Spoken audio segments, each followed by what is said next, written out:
My Republican colleagues, who, by the way, went to war in Iraq, went to war in Afghanistan, and forgot to pay for those wars, which will end up costing us between $4 and $6 trillion, they have now decided that they want to balance the budget on the backs of the elderly and the children and the most vulnerable people in this country.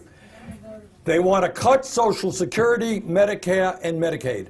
My view, and we've introduced legislation to do this, is that not only are we going to stop them cutting Social Security, we are going to expand Social Security benefits. I want to bring in Senator Bernie Sanders now. Senator Sanders, thanks for joining us as well.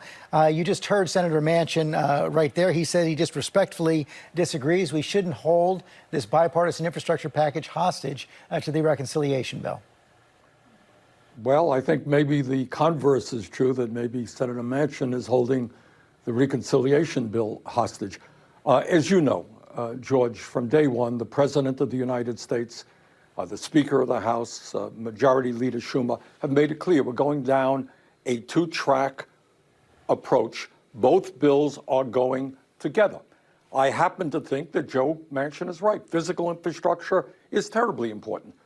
But I happen to think that the needs of the human beings of our country, working families, the children, the elderly, the poor, are even more important. And we can and must do both. Look, everybody in America, whether you're Republican, Democrat, or Independent, understands that for the last many years, the very richest people in this country and the largest corporations have done phenomenally well, while the working class and the middle class of this country struggle. And we got close to 600 million people sleeping out on the streets. Elderly people in America can't afford to put dentures into their mouth. They have no teeth in their mouth in some cases, can't afford hearing aids, can't afford eyeglasses. Working families cannot afford childcare for their kids. Young people cannot afford to go to college. And then on top of all of that, the scientific community is telling us that we're looking at a cataclysmic crisis in terms of climate. Oregon is burning. California is burning. People are drowning in New York City. Detroit, flooding. Siberia, largest fire on Earth. Drought all over the world. The United States must lead the world in transforming our energy system away from fossil fuel. This is a crisis. So what polling tells us is working families all over this country understand that now is the time for Congress to address the long-neglected problems facing working families. Now is the time to have the wealthy and large corporations. We got billionaires in this country who don't pay a nickel in federal income taxes. So I think we can do all of this. We can do the physical infrastructure. We can do the reconciliation bill, create millions of good jobs, and finally tell the American people that we are going to stand up for working families, not just the rich and the powerful. I guess the question I have is how. There's no margin for error in the Senate. If you vote against it, it doesn't pass. If Senator Manchin votes against it, it doesn't pass. I mean, so you're likely, if you both stick to your positions, you're going to end up with nothing. That is a possibility, and I think that would be a disaster for the American people. But you got the President of the United States. You got leadership in the House and the Senate. You got the old, this is not Joe Manchin versus Bernie Sanders. I would surmise that over 90% of Democrats, over 40 Democrats in the Senate, would prefer to spend what I propose, $6 trillion, because they understand the needs facing working families and climate are so great. So a major compromise has already been made. And there is a real danger that this bill will lose, that the infrastructure bill will lose in the House, because you got many people there, and I support them, who are saying, you know what, we had a joint agreement. We're going to go forward together, deal physical infrastructure, deal with the needs of working families. Let's do it. Let's create the jobs. Let's deal with an expansion of Medicare. Let's deal with climate. That's what we've got to do.